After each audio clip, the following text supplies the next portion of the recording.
About you, so we don't want you to hear. Okay. I was just getting out yesterday with the kids, and it was just amazing. The what? The kirtan that you sang. Oh, the kirtan. Yeah. I don't know what it was.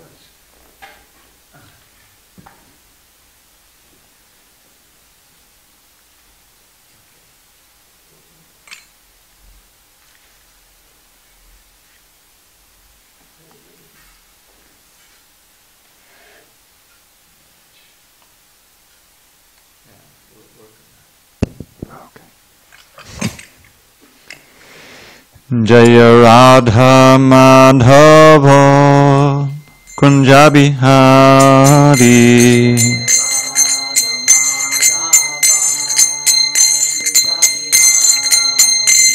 Jaya Radha Madhava Kunja Bihari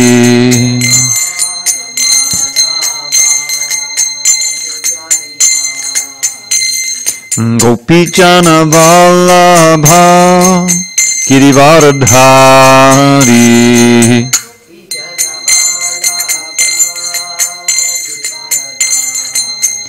Jaya Gopijana Vallabha Girivardhari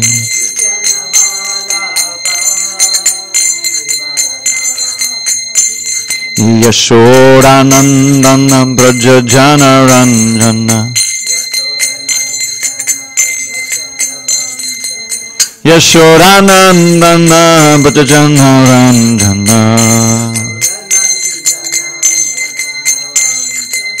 Yamuna Tira Vanachari Jamuna Tira Vanachari Jaya Radha Madhava Kunja Bihari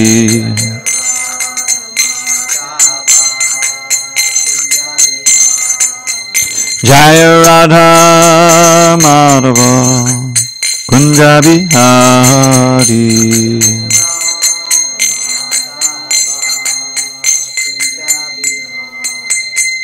Jai Om Vishnupad Paramahansa Parudikacharya Ashtottara Shri Srimad Divine Grace Srila A.C. Bhaktivedanta Swami Prabhupada Ki Jai ISKCON BBT Founder Acharya Srila Prabhupada Ki Jai Jai Om Vishnupad Paramahansa Parudikacharya Ashtottara Shri Srimad His Divine Grace Srila Bhakti Siddhanta Saraswati Thakur Ki Jai Ananta Koti Vaishnava Ki Jai Namacharya Srila Haridas Thakur Ki Jai Srimad Bhagavad Gita Ki Jai, Samaveda Bhaktivinoda Ki Jai.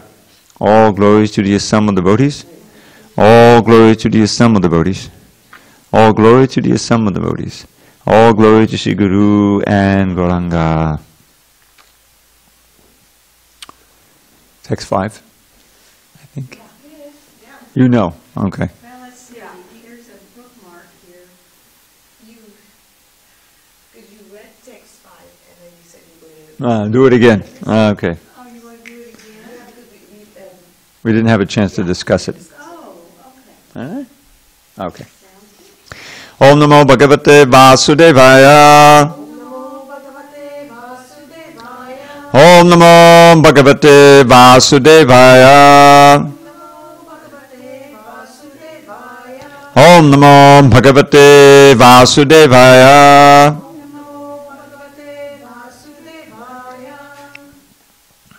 Krishna. On this 6th day of November 2017 in SanDiego, we're reading from Srimad Bhagavad Gita as it is, translation and commentary by His Divine Grace, A.C. Bhaktivedanta Swami Prabhupada. And we are studying Chapter 9, The Most Confidential Knowledge, text number 5, page 383. Nachamatstani bhutani pashyame yogamaishwaram bhuta brinnata bhutasto mamatma bhuta bhavanaha nachamatstani bhutani pashyame yogamaishwaram Bhuta Brinnata Bhutasto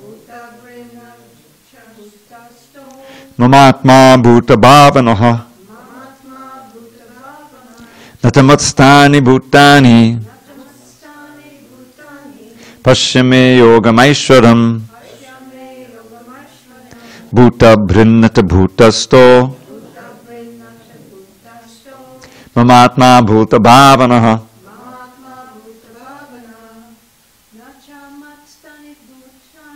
Nachamatstani Bhutani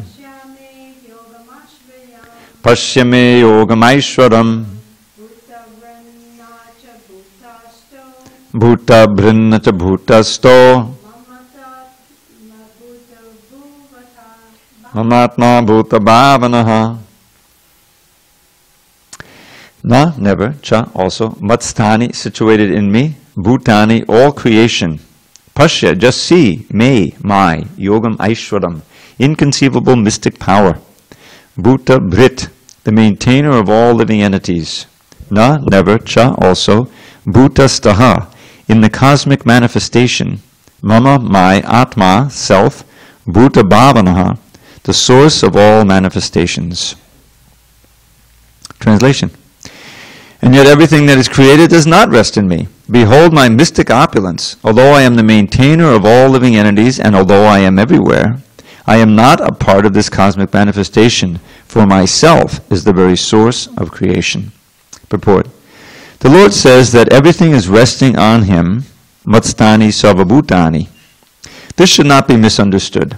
The Lord is not directly concerned with the maintenance and sustenance of this material manifestation.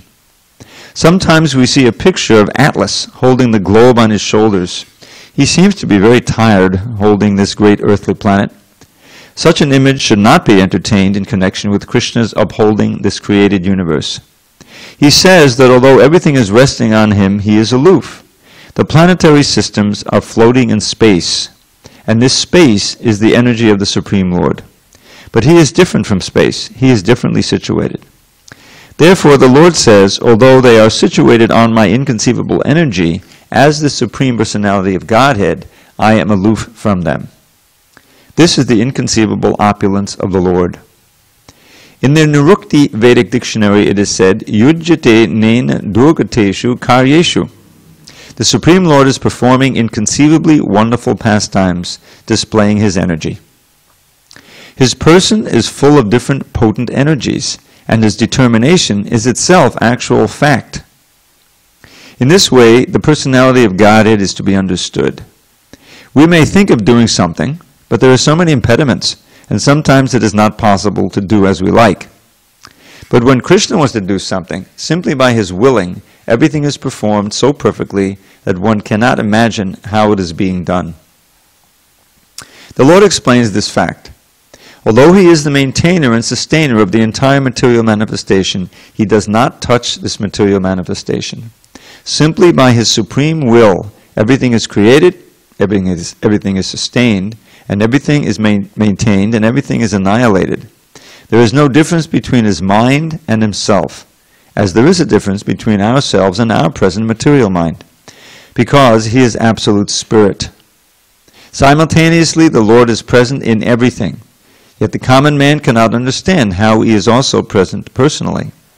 He is different from this material manifestation, yet everything is resting on Him. This is explained here as Yogam Aishwaram, the mystic power of the Supreme Personality of Godhead.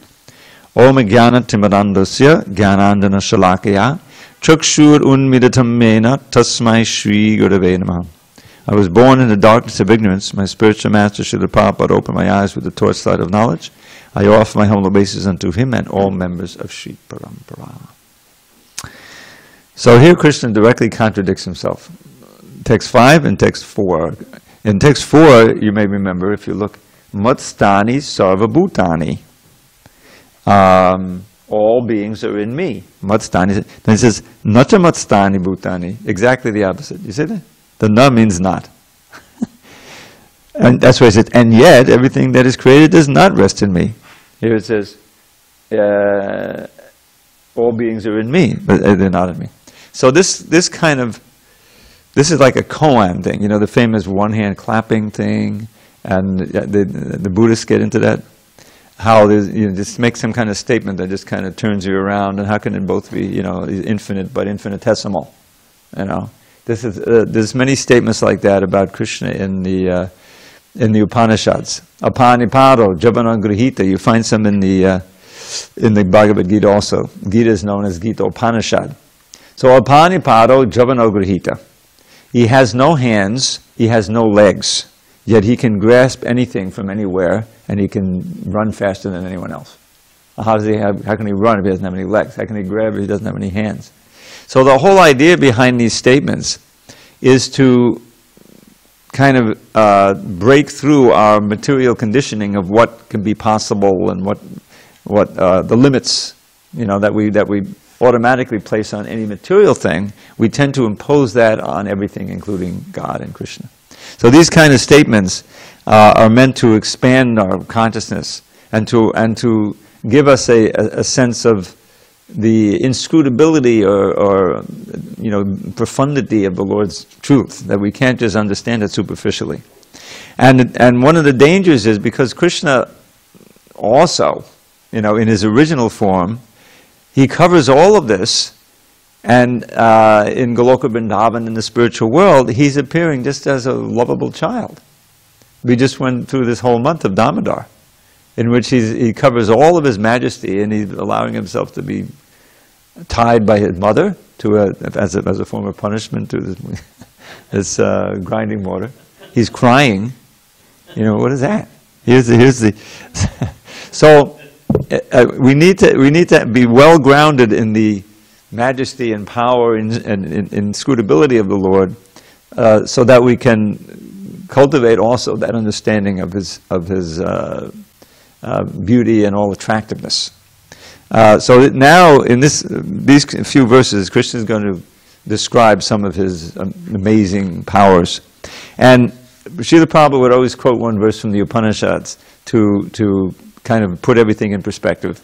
Parasya shakti vividhaya vishuyate swabhavati jnana balakriyacha. It's very pertinent to this purport. So the first part of the verse says, Natasya kayam karanam cha vidyate nachat samasya vyadikascha drishyate. The Lord, the Supreme Personality of Godhead, has no duty to perform. A duty is assigned from a higher power. Just like you're in the Marines. So you have so many duties to perform. Right? I mean, that's what it means to be under strict discipline. Okay, well that means there's a higher authority that assigns them. And all of us have duties. As soon as you get married, as soon as you belong, you're a citizen, well, you have to pay taxes. In other words, there's so many things that are imposed. This is a duty you have. If you don't meet your duty, then you're out of line, you get punished. But no one can punish Krishna. So he sets the rule. Dharmasya tattvam nihitam guhayam. Dharmasya sakshat Bhagavad pranitam. That Bhagavan, he enunciates all rules in Dharma. And we have to follow it. If we don't follow it, then we're sinful and we suffer. It's like if you violate the law, then you get punished if you get caught. So that's the first statement. And then the second line says, there's no one equal to or greater than him. This is another thing. And the third line, parasya shakti vividhaya vishuyate. From the Shrutis, from the real knowledge, we understand that the Supreme Personality has unlimited and different varieties of wonderfully acting energies. This is a very important point. Is that there's no angstrom unit within the creation that is not pervaded by the Lord. If he's in every atom, how can, as a super soul, we must have heard that all the time. And what does it actually mean? It means that the supreme consciousness of the Lord, expanded as the super soul, what we call super soul, is present everywhere and is maintaining everything. You know the famous Hindu trinity, right? Brahma, Vishnu, Shiva. I don't know if that's the order you know. Brahma and Vishnu, Shiva. So yes, we understand that's true. Krishna is the source of all three of them. But it's important to understand their function. So they're all expansions. And Vishnu is actually what we call plenary expansion. He's Vishnu Tattva. But Brahma is not. Brahma is mostly a living entity. like us, but inconceivably great. His lifespan is like 311 trillion years, just in this universe, and this is the smallest universe. But he's still a living entity like us, much more intelligent. And Shiva is not even a living entity. He's in between. He's not Vishnu Tattva, he's not Jiva Tattva, he's Shiva Tattva. He's Vishnu in touch with the material energy. It gets kind of technical. But Brahma creates. Second creation. There's two creations. One is Sarga and one is Visarga. Sarga is the creation from Krishna. It means all the raw material. All of the earth, water, fire, air, ether, mind, intelligence, and ego, all of that is created in this big mass called Mahatattva. That's when it gets, anyway, first is Pradhan, which is unmanifest, and Mahatattva is manifest, but nothing is happening. Just like if you go to the kitchen, you have all the ingredients, right? There's the sugar and the salt and the different spices and the oils and the cut up vegetables, but nothing's happening. It's just sitting there because there's no cook didn't come in yet. So similarly, the touch of the Lord, the glance of Mahavishnu actually, gets everything going in the creation. So Brahma takes all of this raw material, and with the inspiration of Krishna, actually offers his prayers for creative energy. You read that in the 3rd canto of the Bhagavatam. He begins to engineer things. It's a huge headache. You read it in the 2nd canto. He created, first okay, well, I got to populate, this universe. The whole idea is that there are all of the living entities who need to be manifested again and take up their roles that we had in the previous life. Just try to visualize this situation. We go around and around and around and around different bodies, right? Gradually we come up to human form, but we don't meet devotee, and we commit some sin, down we go again into the species. Same living entity. We've been through it all. And dogs, cats, insects, everything, all the way up, up, up, until we come again to the human form. But we don't become Krishna conscious. Down again we go. This is what we've been doing for, who knows, millions of lifetimes of Brahma.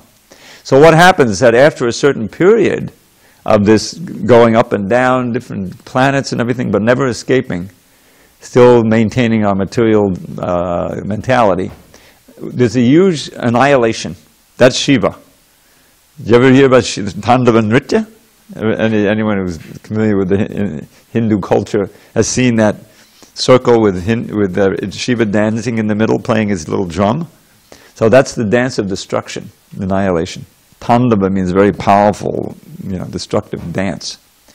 So the Nritya is the dance. So the dance of destruction goes on. Everything is annihilated. It's described as fire and water, flood, and then there's no more bodies. We can't live. But what happens? We don't die. Krishna says we never die. We get merged into the body of Mahavishnu, and then we just wait there.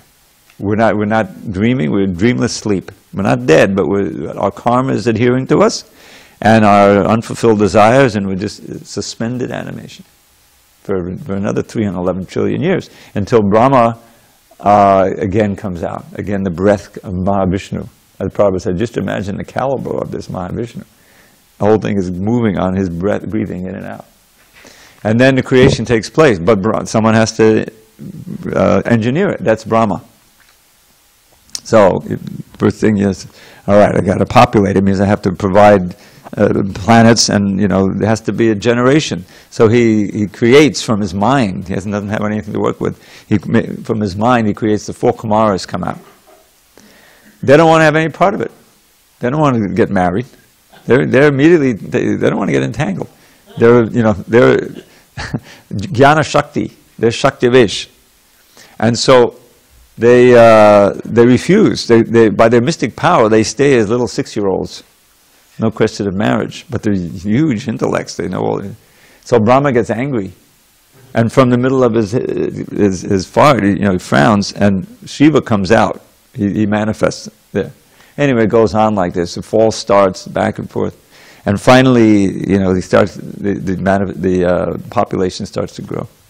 So all of that, Krishna doesn't directly take part in. We just read that. This is all delegated, right? He expands as Vishnu, Mahavishnu, Garbhodakshaya Vishnu. It's a whole technical thing, And what does that do? That leaves him free to do what he really wants to do.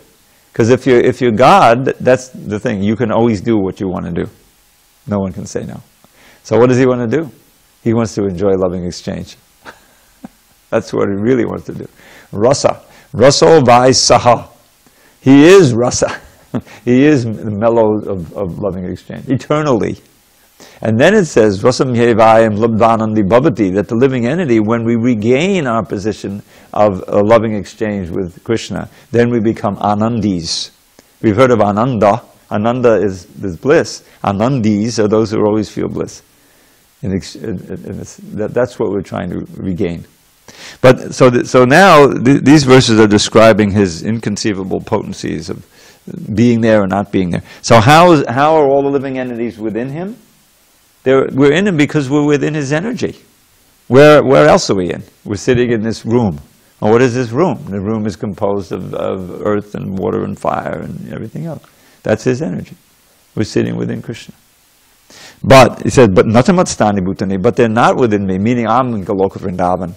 I'm far, far away in my personal, see? So the idea of the expansion through the energies and through the plenary portions. Krishna is one, but he expands unlimited. We're also part of the expansions. What is it? Eko bahusyat.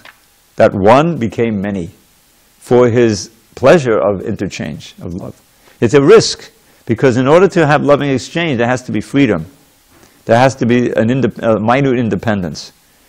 It's no fun, to force everyone to love you. As Prabhupada says, immortally, he says, Krishna doesn't want you to love him at the point of a revolver. That's not love, that's slavery. So he gives us the freedom of not loving him, and that's what we did. We decided, no, we want to be Krishna. We want to be controller, and look where it got us. Unlimited births and deaths in this world. So Krishna consciousness means to again train ourselves back to that point. And that's why it's important to know the greatness of Krishna also, because it puts us in our perspective. We're just insignificant. We need shelter. We need shelter at Krishna's lotus feet. Otherwise, we're helpless. The material energy is too powerful. In the 7th chapter, you may recall, he says, Daivi yesha gunamahi mama maya duratya. That this energy, composed of the 3 modes of nature, it's divine because it's connected to me. We call it the material energy, but ultimately it's divine. And he said, Daivi yesha gunamayi, made of the gunas, goodness, passion, ignorance, is impossible to cross over on your own. But mame vyepa padyante mayame tang tarantite, that one who surrenders to me easily crosses beyond it. That's why we say, get on the boat of Krishna's lotus feet and you can go across the ocean. Because how does Maya keep us bound here? By the phantasmagoria of the attraction, of absorbing our mind in the material energy for attraction or out of fear, one way or another, But Krishna consciousness provides a way of transcending that attraction, that absorption, and becoming absorbed in Krishna. And then Maya releases, because she's ultimately a servant of Krishna. She releases us. And you're no longer bound by all of the attractions. That's why Vairagya is an essential aspect of this process, Lord Chaitanya taught. A famous verse by Sarvabhauma Bhattacharya says, Vairagya vidya, nija bhakti yoga, shiksharta meka, purushak purana, Shri Krishna Chaitanya Sharira dhari, kripam buddhiyas tamaham papadye. These verses are wonderful. They provide a subject matter for your thoughts, and they're beautifully composed. So what does he say here? He says, the same ancient person, Krishna, has now appeared in the form of Chaitanya Mahaprabhu in order to teach love for himself. Krishna has appeared to teach love for himself, characterized by detachment and knowledge. They go together. I like to give that example of sweet rice. Sweet rice can be a very attractive part of the Sunday feast. I remember I used to, for years, the brahmachari special of big hot plate of halva with the cold sweet rice on it. And you can eat that all night and then miss Mangalarti. So the sweet rice, when it's properly prepared, is very attractive. So anyway, it's time for the sweet rice to come out. Suppose it's Madhusudan Prabhu. Do you know him? He's a local. He's actually an old devotee, joined in the 60s, in 67. And he's here with his wife, and their daughter is here also. She's a wonderful devotee also. So I understand. My sweet rice days are over. I had all the sweet rice I'm going to have in this lifetime, I think.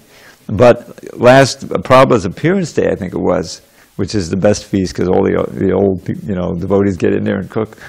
Krishnamurti is still going strong. And he made this special sweet rice, and I was serving out, and everybody wanted seconds. And then later I learned he had put some cinnamon in there and everything.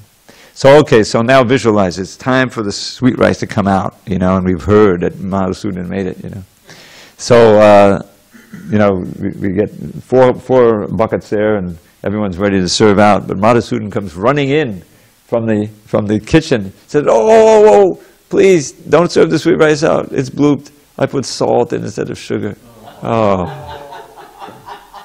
So what happened? The desire for the sweet rice was there, right? But then the desire was destroyed by knowledge, by the knowledge of the salt. Suddenly there's no more.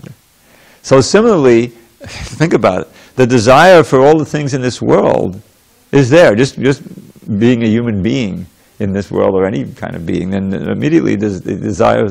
But we're supposed to cultivate the knowledge. No. Krishna says, Bhagavad Gita. You remember, I don't know if I shared this with you, the 4 last verses of the 16th chapter. Krishna says, Tasmat Shastra Pramanam Te Karya Bhavastato. For your evidence, your pramana, for how to act and how to refrain from acting, you should consult the Shastra, beginning with Bhagavad Gita. And having consulted, you should actually act according to that as a matter of duty. So, what does Krishna say in the Bhagavad Gita? Well, he says a lot of things, but in the 5th chapter, he specifically says, Yehi sangsparshaja bhoga dukkha yone evate. That the pleasure you enjoy from the senses contact and the sense objects is the source of your misery. Now, we already have some experience of that, either directly, God forbid, or indirectly. Take these powerful drugs that are rampant in society. So nobody starts, with the drugs in order to get addicted and be miserable, right? You start with the drugs for you want to enjoy. You want to, relieve your anxiety or some positive thing. Escape. Yeah, escape can be very much desired, to escape from the horror of your present life, whatever. So whether it's drinking or shooting or smoking or snorting, it's something you're trying to contact with your senses and your brain so that you'll have a different experience and you'll feel good, at least for a while, right? But everyone knows, even the people who do it, they must know, that this is, if you keep doing it, it's going to be suffering, more suffering than you had before. So that's exactly what Krishna says, is that the enjoyment you're experiencing is the source of your suffering. But now in Bhakti Yoga, in the Bhagavad Gita, Krishna expands this to everything. He says, as soon as you forget me and you try to enjoy separately, now, what about the Sunday feast? What about nice prasadam? Okay, well, that's a way, an arrangement in which that enjoyment can be part of your bhakti. In other words, really the devotees enjoy the taste of the devotion. In other words, you can taste it. The offering and the preparation of real prasadam is when and I remember that. And Prabhupada used to cook himself. There's a few instances where Prabhupada actually prepared the feast, the first feast, and again in LA he cooked one time, and everyone who ever had that raves about it. It's unforgettable. The taste was unique, the spiritual. So you're experiencing it. But it's not just a material thing. It's not, it's not it's a different experience. So that's how we can live in the world, and still the sensations are going on, but we're seeing differently, experiencing differently because we're connecting it to Krishna. There's beautiful art, there's all kinds of art. I remember when I lived in New York, near New York, I used to go in all the time and go to those museums, and I'd see beautiful Rembrandts and all these different things, Fine, but it's mundane ultimately. The skill is there, but it's all in the service of Maya. But here, okay, it may not be Rembrandt, but it's pretty good. They actually went to Italy. You know, I know the artists. They all sent them all to Italy to study those techniques of how to paint a body so it looks, you know, as real as possible. So they use that skill in glorifying Krishna. It's wonderful. Prabhupada would look at these paintings, even the crude ones, as windows to the spiritual world. You know, just like a deity, he saw the deity different than we do. We see the deity different than ordinary people wandering in. You know, there's Krishna there. He'd actually see Krishna. He would see Ram and Sita there, and there's Lord Chaitanya dancing. Can you imagine? So the knowledge makes all the difference. The purity of the intelligence, and so entertaining these two verses, Nachamatstani Bhutani, just see my mystic opulence. Krishna is Yogeshwara. He's what is it? I'm maintaining all the living entities, but I'm separate. He's doing it through his expansion, through his energies, and is part of the glory of Krishna. Okay. Any questions? Yes, Prabhu.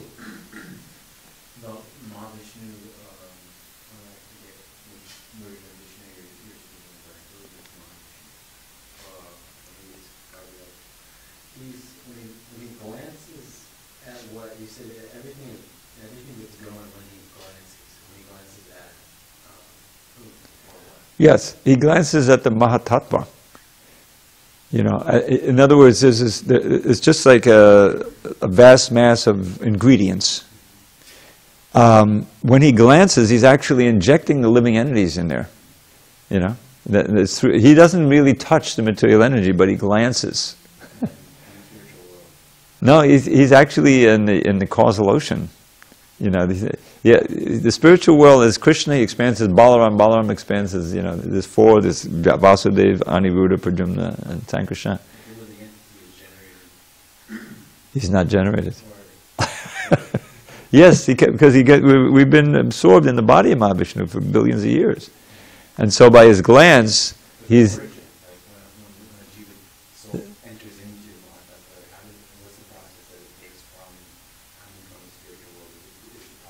All right, well, this isn't the original fall from the spiritual world. This is after we've been in the material world for some time, and you see, the original fall is different. You know, that also may come through Mahavishnu, but it's we haven't been absorbed in the body yet. The original fall, Prabhupada said, the original body we get is Brahma. That was like he revealed that late. It was in the latter part of the 9th canto.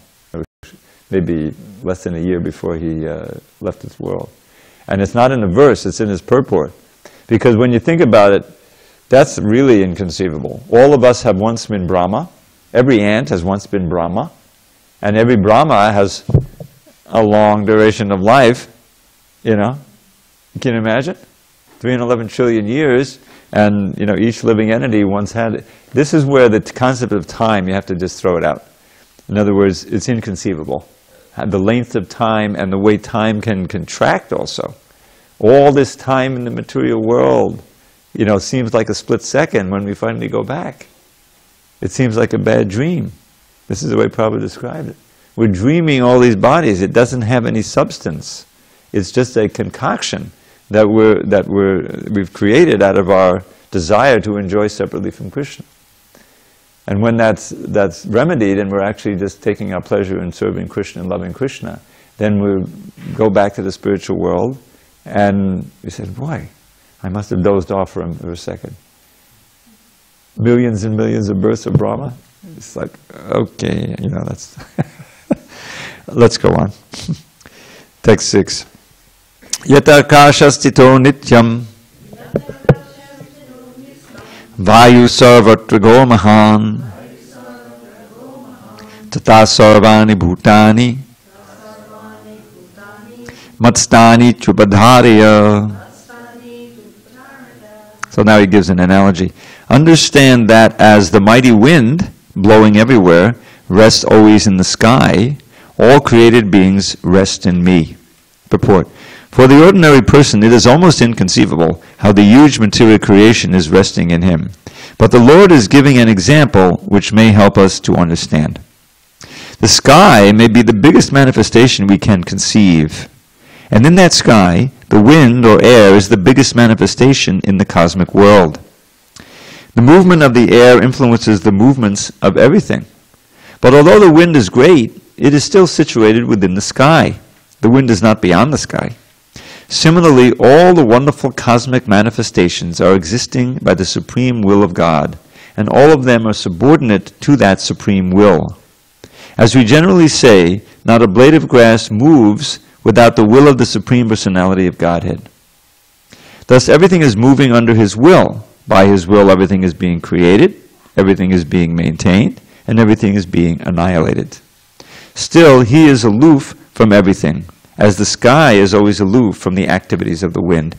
In the Upanishads, it is stated, Yad Bisha Vata Pabate. It is out of the fear of the Supreme Lord that the wind is blowing. Taittiriya Upanishad 8281. In the Brihadaranyaka Upanishad 389, it is stated, Etasya va akarasya prashasane gargi surya chandramasao vidratao tishtata etasya va aksharasya prashasane gargi dyab aprativyav vidratao tishtatahu. Tishtataha.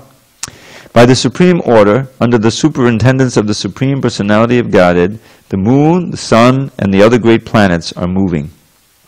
In the Brahma Samhita 552, also it is stated, Yat chakshadesa sabita sagalagrahanam raja samasta sudamurta rashesha tejaha yasyagya brahmati sambhita chakro govindam adi purusham tamaham bhajami. This is a description of the movement of the sun. It is said that the sun is considered to be one of the eyes of the Supreme Lord, and that it has immense potency to diffuse heat and light. Still, it is moving in its prescribed orbit by the order and the supreme will of Govinda. So, from the Vedic literature, we can find evidence that this material manifestation, which appears to us to be very wonderful and great, is under the complete control of the Supreme Personality of Godhead. This will be further explained in the later verses of this chapter. So, this analogy of the air resting in the sky, this is, to try to conceive the greatness of the Lord. One verse that in the Srimad Bhagavatam, in the second canto, there's something called the Chatur Shloki Bhagavatam, Bhagavatam in its original 4 verses. And there, Krishna says something that's pertinent to this. He says, Ahame vasame vagre, nanyad yat sadasat param, pushchadaham virechacha yovishasheta sosmyam. That before there was anything manifest, I existed. And after the manifestation takes place, it is still only I that exist. And then when everything is wound up, I will continue to exist. So someone who says that must be God. Because if there's nothing existing, but He's still existing, then everything must somehow or other emanate from Him, either directly or indirectly. So this is the original, what we call sambandha, understanding the Lord and His energies and expansions. That's the sambandha, the relationship between all of them and ourselves. So that's more or less what's being described here. How the will of the Lord. This is the other thing, is that it's known as satya sankalpa, meaning that His will is fact. It cannot be thwarted. If Krishna wants to do something, it's going to happen. And if Krishna doesn't want it to happen, it won't happen. Sometimes it's said, Mare Krishna Rake Ke, Rake Krishna Mare Ke. You know this one? If Krishna wants to kill you, no one can save you. And if Krishna wants to save you, no one can kill you. You know the story of Sharaba? I don't know, I'll tell this whole story, but just a summary. Sharaba is a wonderful devotee. I just learned that he's in Washington, D.C. now, probably doing puja. He joined back in the 90s. He was from Serbia, I believe. And, there's this big war going on when the Yugoslavia broke up. And he grew up, and he was a confused young man. He was searching, he was depressed, this and that. Eventually he came in touch with the Bhagavad Gita. And as many others, he said, oh, this is really what I'm looking for. And he met the devotees, he started chanting, but there was no temple where he was. So he got into doing a lot of chanting. He got his whole family into chanting. But then he said, I got to get to a temple. And the nearest temple was in Croatia. Now this is where Mahatattva is from, where Tirtha Maharaj is from. In fact, he knew him at that time when he finally got to Croatia. So the war is going on, and there's all these factions. If you recall, I don't know if you remember, it was going back 25 years now, but it was horrible. The Muslims fighting the Christians in it. So he wanted to get somehow to Croatia, but they told him, you can't go, there's a war going on, you know. So he waited a month, but it didn't help. So he said, well, I'm just going to go. And he took great solace from this statement, Mari Krishna Rakake, Krishna Marike. He really believed it. And he started chanting constantly, you know. He had a little backpack, and with his Bhagavad Gita in there, and, you know, stuff, and a few hundred euros, and off he went, walking to Croatia. And so he gets to one village, and, you know, he sees the bombs and the shells flowing. So he walks around the village somehow, and gets to nighttime, and everything is burned. All the houses are burned down, and he sees a calf and a cow, you know, and he wants to try to help them. So he says, "Is anyone around?" And as soon as he says that, he hears this ominous clicking, you know, click, click. They're you know, cocking the. So sure enough, they start shooting at him, and so he's running now. He's running, and in 15 minutes he ran as fast as he could. They didn't hit him, you know, and he didn't realize, God, am I still alive? You know, he didn't. God. So somehow he survived that. So he keeps going, and he's almost out of, you know, one town and into safe. But then he hears, who's that? Stop! You know, and the ominous clicking again. So okay. You know, so and two soldiers come out. You know, who are you? Where are you going? What, you know, what's your business here? So he said, I'm just a pilgrim. You know, and the thing about it was, he wasn't frightened. He didn't show any fear, and this kind of freaked him out, because usually people are terrified, you know. And he said, I'm just a pilgrim, harmless, a spirit soul, you know. And so eventually, you know, they didn't know what to make of him, and then a third one comes, and he says, well, we got to execute him, you know. So lie down on the ground. So he lies down on the ground. He stopped chanting. He said, this is he stopped chanting. Then he remembered, oh, it's very auspicious to chant Hare Krishna while you die, so I'll start chanting again. So he started chanting again, Hare Krishna, Hare Krishna, Krishna. You can imagine. The guy points the rifle and shoots point blank, but it hits something in the backpack and gets diverted, hits a rock, and goes right by the ear of one of the soldiers, who gets very angry at the one who shot, and they're arguing now. So then they say, well, do you have any money? He said, yeah, I got 300 euros. And, you know, he doesn't hesitate to tell him. So, you know, then they say, well, don't you realize we can do anything we want? We can torture you, we can execute you. He says, and he says very calmly, well, that will not be any good for you or for me. You know, and it's not a very good idea. You know, it's like, who is this guy? You know. So after a while, they realize he's not a threat. You know, he's not one of the enemy. You know, so they break the whole thing, and they're like, okay, look, do you want to take rest? So they gave him a little, and they said, tomorrow we're going to drive toward Croatia, and we'll give you a lift. So but then it goes on. So, so there's all these checkpoints. It's a war, you know. So there's all these checkpoints, so he said, if you can get through these checkpoints, because he doesn't have any papers. He has papers, but the picture doesn't look like him anymore. It doesn't really help, you know. So if you can get through the checkpoints, then we'll know that it's a miracle.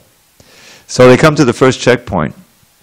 And the two soldiers in the front, they have their papers, and they, what are you going to do? Well, we're going to, you know, what do they call it? When they go to mines and they make the mines harmless. I forget what they call it.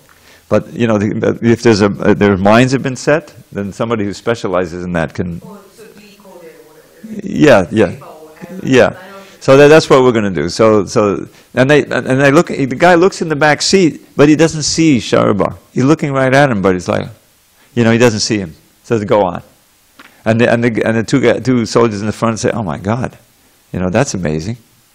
And then they come to the second. There's 3 checkpoints. So they come to the second checkpoint, and they don't even stop the car. And what is going on here? There's a war going on. So then the third checkpoint was just like the first checkpoint. So, okay, you know, you're under the protection of God, obviously. Go in peace, like that. So now he's on a little village. It's right over the border. He's almost home, you know, but he's very hungry. So he gets a little fruit, and he finds a park, and he makes an offering on the bench. Two police come, and he tells them, hold up, you know, until I finish my offering, okay? So, you know, by this time he must be glowing with spiritual power, you know. So I said, okay. So then, but then after he finished with the offering, they say, okay, let's see your papers. So he shows him the papers, but the paper's no good. It doesn't look like him. He says, okay, you're going back where you came from. So he says, oh, you know, inside he says, Krishna, are you really going to send me back to my original village after all I've been through? He said, well, there's nothing I can do if that's what you want. So they take him back to the third checkpoint. The police take him and say, no, when you get a chance, you send him back to this original village he came from. So he's waiting there, and he says, well, I got this prasadam. So he offers the prasadam fruit to the two guards, you know. And they take it, and they eat it, and it's good, and it kind of softens them up. He says, we're not going to send you back, you know. You can go to the village you were going. So he goes to the village, which is right across the border. He meets one of his relatives who get him the papers to enter into Croatia, and the next thing he goes to Croatia and joins the temple. And then after 98, you know, when things kind of got a little squirrely there in that part of the world, he came over to LA with Mahatattva. And that's how he came to America, and he's been there since. This story, if you're interested in it, I've edited it up really nicely. It's in a book that Vijay has produced. Vijay is our Sankirtan minister. I knew him in Miami. He joined in '78. He's been distributing books for almost 40 years. And he goes all over the world, and he's collected a lot of these stories and put them in a book. I can send you the story or that part of the book. Amazing stories. All right. So thank you for listening to that. Now here's some other story from Krishna book. And if you recall, so tomorrow we'll begin with text number 7. Okay? All right, so we're in the middle of the rasa dance. The lucky few here and in internet land who are hearing this rasa dance as Srila Prabhupada presents it in his Krishna book. Okay. Krishna book being what Prabhupada called a summary study of the 10th canto of Srimad Bhagavatam, which contains accounts of all of Krishna's pastimes when he appeared on earth 5,000 years ago. All right, let me find our bookmark. We're still in the introduction to the rasa dance. Okay, in the conditioned stage of the living entities, there are 2 kinds of results of fruitive activities. The conditioned living entity who is constantly engaged in sinful activities has suffering as his result, and he who is engaged in pious activities has material enjoyment as a result. In either case, material suffering or material enjoyment, the sufferer or enjoyer is conditioned by material nature. The Gopi associates of Krishna who assembled in the place where Krishna was appearing were from different groups. Most of the Gopis were eternal companions of Krishna. As stated in the Brahma Samhita, Ananda Chinmaya Rasa Pratibhavitavi. In the spiritual world, the associates of Krishna, especially the Gopis, are manifestations of the pleasure potency of Lord Krishna. They are expansions of Srimati Radharani.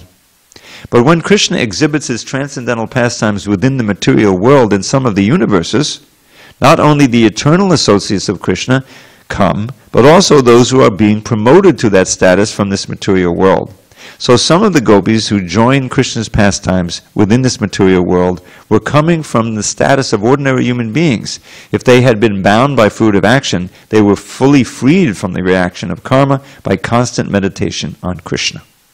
Their severely painful yearnings caused by their not being able to see Krishna freed them from all sinful reactions, and their ecstasy of transcendental love for Krishna in his absence ended all their reactions to material pious activities. The conditioned soul is subjected to birth and death either by pious or sinful activities. But the gopis who began to meditate on Krishna transcended both positions and became purified and thus elevated to the status of the gopis already expanded by his pleasure potency. All the gopis who concentrated their minds on Krishna in the spirit of paramour love became fully purified of all the fruitive reactions of material nature, and some of them immediately gave up their material bodies developed under the 3 modes of material nature. Now Vishwanath Chakrabarti says that this does not mean that they died. The reason why this comes up is because it's described in the Bhagavatam that not all of the gopis were able to escape the houses. You know, you can imagine, the Vedic culture is you don't go out. A young unmarried girl does not go out at night, right? You know that, even though you grew up in Africa.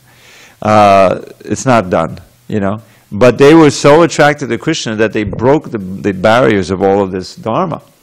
But their husbands, you know, their brothers, their fathers, they didn't want them to go out. And some of them forcibly kept them from going. And so, but they were burning in this fire of separation from Krishna. Their minds were still there with him. So it says they gave up their material bodies. But Vishnu Chakravarti explains it doesn't mean that they died. It means that any remnants of material, as it's described here, of piety and sinful reactions was completely burned. And they simply went into meditation, that's all. Maharaj Parikshit heard Shukadev explain the situation of the gopis who assembled with Krishna in the rasa dance. When he heard that some of the gopis, simply by concentrating on Krishna as their paramour, became freed from all contamination of material birth and death, he said, "The gopis did not know that Krishna is the Supreme Personality of Godhead. They accepted him as a beautiful boy and considered him to be their paramour. So how is it possible for them to get freed from the material condition just by thinking of a paramour? One should consider here that Krishna and ordinary living beings are qualitatively one. The ordinary living beings, being part and parcel of Krishna, are also Brahman, but Krishna is the supreme, Para-Brahman. The question is, if it is possible for a devotee to get free from the material contaminated stage simply by thinking of Krishna, then why should this not be possible for others who are also thinking of someone?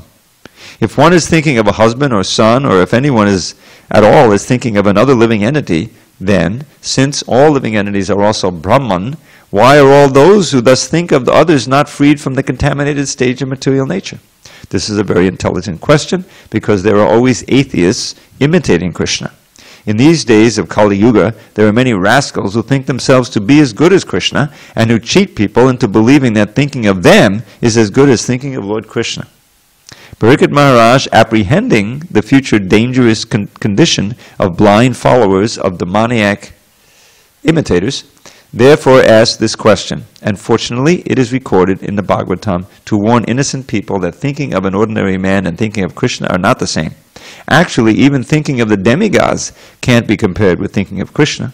It is warned in the Vaishnava Tantra that one who puts Vishnu, Narayan, or Krishna on the same level as the demigods is called a pashandi, or a rascal. Upon hearing this question from King Parikshit, Shukadev replied, "My dear king, your question is already answered, even before this incident." Because King Parikshit wanted to clear up the situation, his spiritual master answered him very intelligently. "Why are you again asking about the same subject matter which has already been explained to you? Why are you so forgetful?"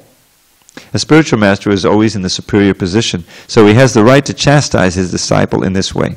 Shukadev knew that Parikshit asked the question not for his own understanding, but as a warning to the future innocent people who might think others to be equal to Krishna. Shukadev then reminded Parikshit about the salvation of Shishupal. Shishupal was always envious of Krishna, and because of his envy, Krishna killed him. But since Krishna is the Supreme Godhead, Shishupal gained salvation simply by seeing him. If an envious person can get salvation simply by concentrating his mind on Krishna, then what to speak of the gopis who are so dear to Krishna and always think of him in love? There must be some difference between the enemies and the friends. If Krishna's enemies could get freed from material contamination and become one with the Supreme, then certainly his dear friends like the gopis can achieve such freedom and much more. Besides that, in the Bhagavad Gita, Krishna is called Rishikesh. Shukadev also said that Krishna is Rishikesh, the super soul. Whereas an ordinary man is a conditioned soul covered by the material body, Krishna and Krishna's body are the same because he is Rishikesh. Any person making a distinction between Krishna and Krishna's body is fool number one. Krishna is Rishikesh and Adhokshaja. These two particular words have been used by Shukadev in this instance. Rishikesh is the super soul, and Adhokshaja is the Supreme Personality of Godhead, transcendental to the material nature. Just to show favor to the ordinary living entities, out of his causeless mercy he appears as he is. Unfortunately, foolish persons mistake him to be an ordinary person, and so they become eligible to go to hell. Shukadeva Goswami continued to inform Parikshit that Krishna is not an ordinary person, but rather the supreme person, imperishable, immeasurable, and without any material qualities, but full of all spiritual qualities. He appears in this material world out of his causeless mercy, and whenever he appears as he is, without change. This is confirmed in the Bhagavad Gita, where the Lord says that he appears by his spiritual potency. He doesn't appear under the control of the material potency, like us. The material potency is under his control. In the Gita, it is stated that the material potency is working under his superintendence. It is also confirmed in the Brahma Samhita that the material potency, known as Durga, is acting just like a shadow, which moves with the movement of the substance. The conclusion is that if one somehow or other becomes attached to Krishna or attracted to him, either because of his qualities of beauty, opulence, fame, strength, renunciation, or knowledge, through affection or friendship, or even through lust, anger, or fear, then one's salvation and freedom from material contamination is assured. Okay, we'll begin there tomorrow.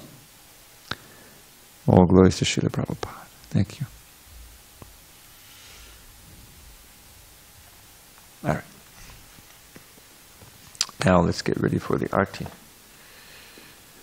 All right.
Om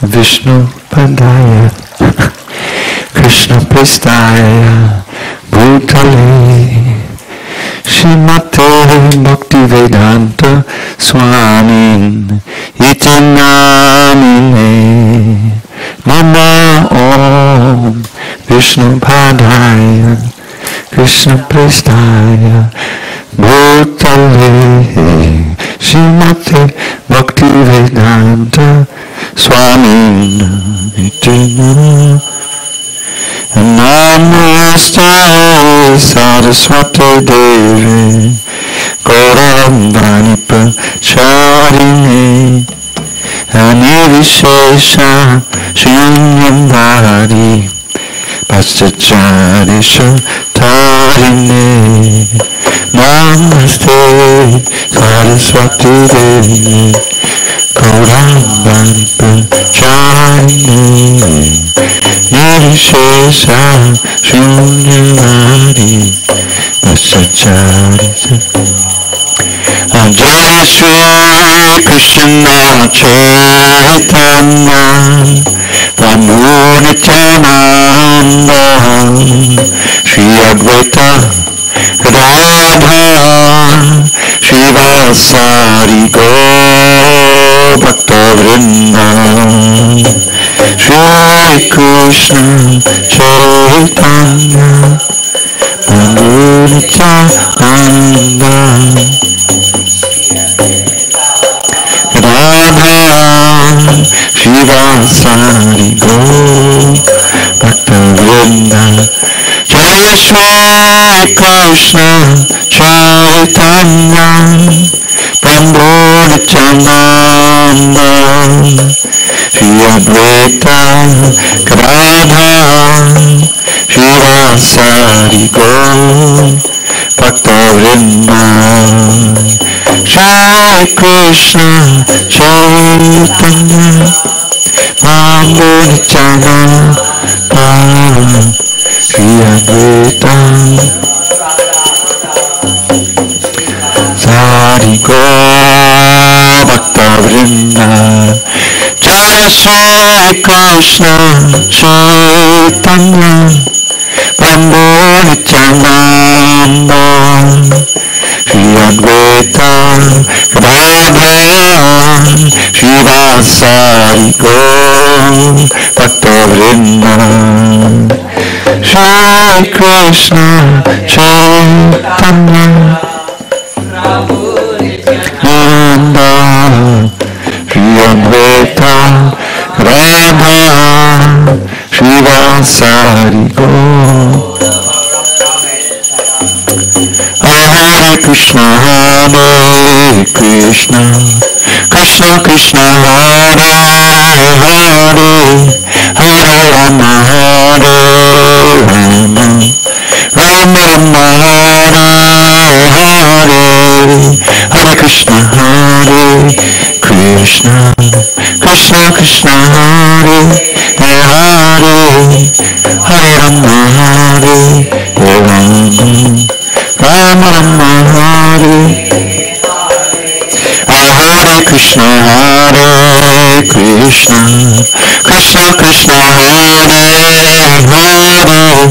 Hare Rama Hare Rama Rama Rama Hare Hare Krishna Hare Krishna Krishna Krishna Hare Hare Hare Rama Hare Rama Rama Rama Hare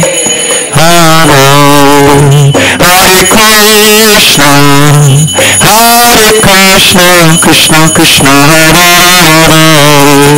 Hare Hare Rama Rama Rama Hare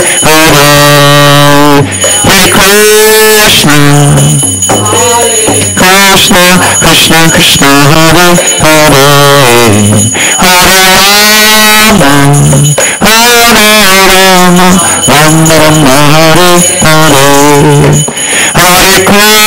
Krishna, Hare Krishna, Krishna Krishna, Hare Hare, Hare Rama, Hare Rama, Rama Rama, Hare Hare, Hare Krishna, Hare Krishna, Hare Bol.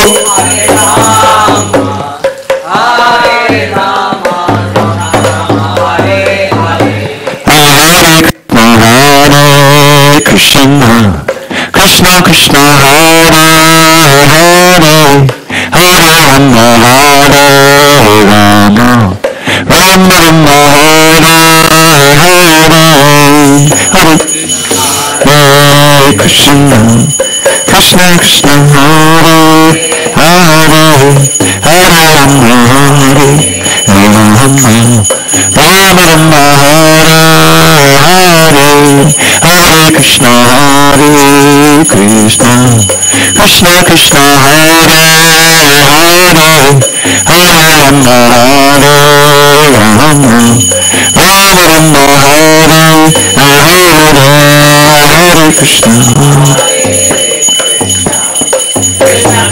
Krishna Krishna, Hare Hare, Hare Rama,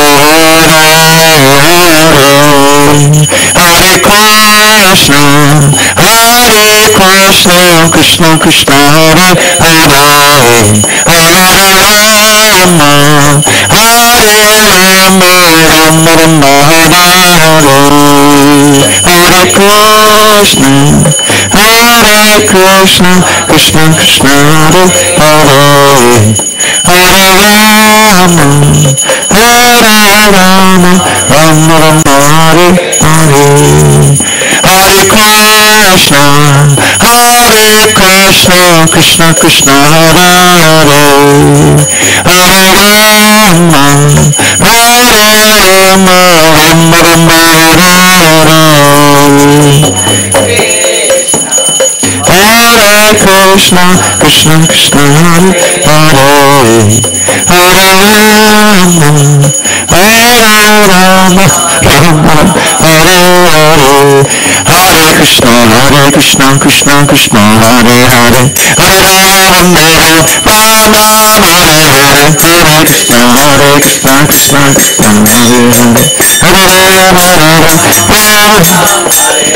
Hare Krishna, Krishna Krishna, Hare Hare, Hare Rama, Hare Krishna, Krishna Krishna, Hare Hare, Hare Rama, Rama Hare Hare, Hare Krishna, Krishna Krishna, Hare Hare, Hare Rama, Rama Rama, Hare Hare,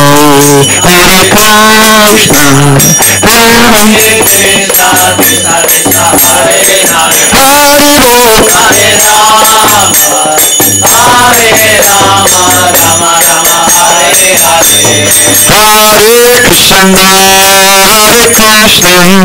Krishna Krishna, Hare Hare, Hare Rama, Rama Rama, Hare Hare, Krishna Hare Krishna, Krishna Krishna, Hare Rama, Hare Rama, Rama Rama.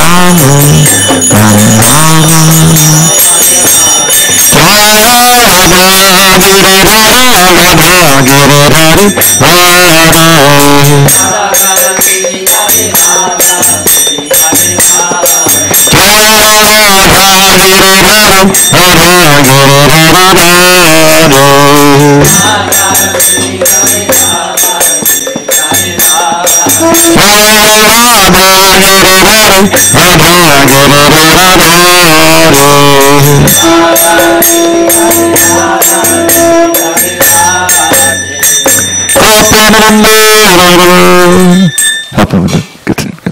Get those. You can help him. Go ahead. Mr. Bhagavad Bhagavadgitaclass, Ashtottara Srimad Divine Grace, Srila Bhaktivedanta Swami Prabhupada ki Jai.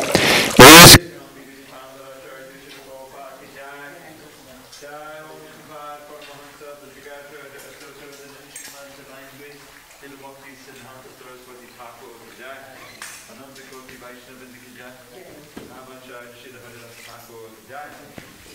Prem Shri Kosi Krishna Chaitanya Bhava Nityananda Shri Advaita Gadadhar Shri Vasari Gaur Bhaktavrinda Jai. Shri Shri Radha Krishna Gopinath Sham Prabhara Kulam Giri Govardhan Jai. Vrindavan Dham Ki Jai, Navadvip Madhva Dham Ki Jai, Jagannath Puri Dham Ki Jai, Ganga Mahi Ki Jai, Yamuna Mahi Ki Jai, Tulsi Devi Ki Jai, Bhakti Devi Ki Jai, Shri Harinam Sankirtan Ki Jai, Master Books Vishnu Ki Jai, Shri Prabhupada Ki Jai, Samaveda Bhaktivinoda Ki Jai. All glory to the assembled devotees. All glory to the assembled devotees. All glory to the assembled devotees. All glory to the Guru and Gauranga. Namaste, Namaste,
Thank you.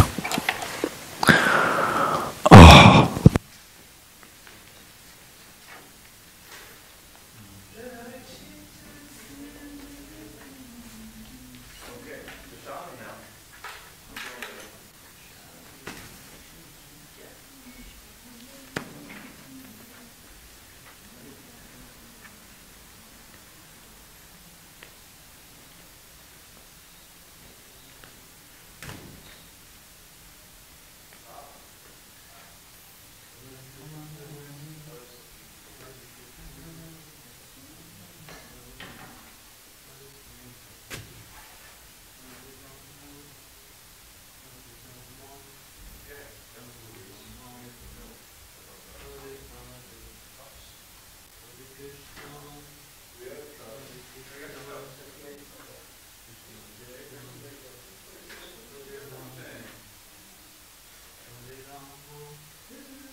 Hare Krishna. A little bit. Oh, it is.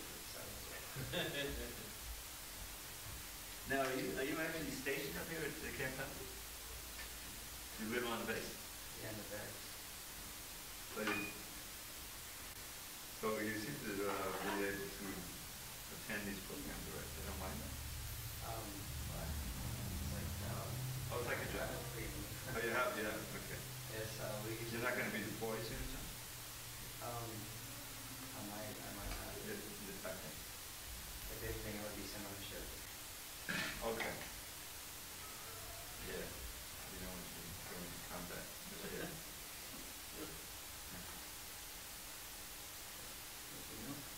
Okay. You ready? Yeah. I'm always ready. It's always ready. Oh, I got to ask you a question about that front door. Look. I'll show you. You did a good job. There's more to do. Is that one? Yeah. Little cake? Yeah. This piece here? Or half? This big? No? No, always. Always one. Now this is very, very good. Very good idea. Yeah. That's very good. Half cup or? No, full. Me? Okay. I'll take it. Full as well? Yeah. Yeah. All right, I'm going to wash here and then I'll be right back. What are you bringing that by? You want to do what you do? You want to know? I'm going to roll now. Somebody do. Go ahead. Give us all these. Yes.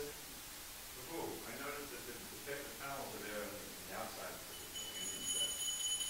And then that. Good. Oh.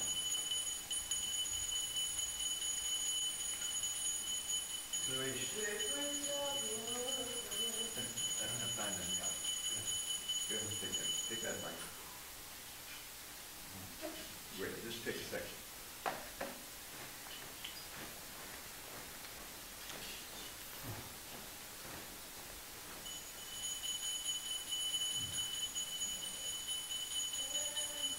I don't know if you're able to do this. Have you ever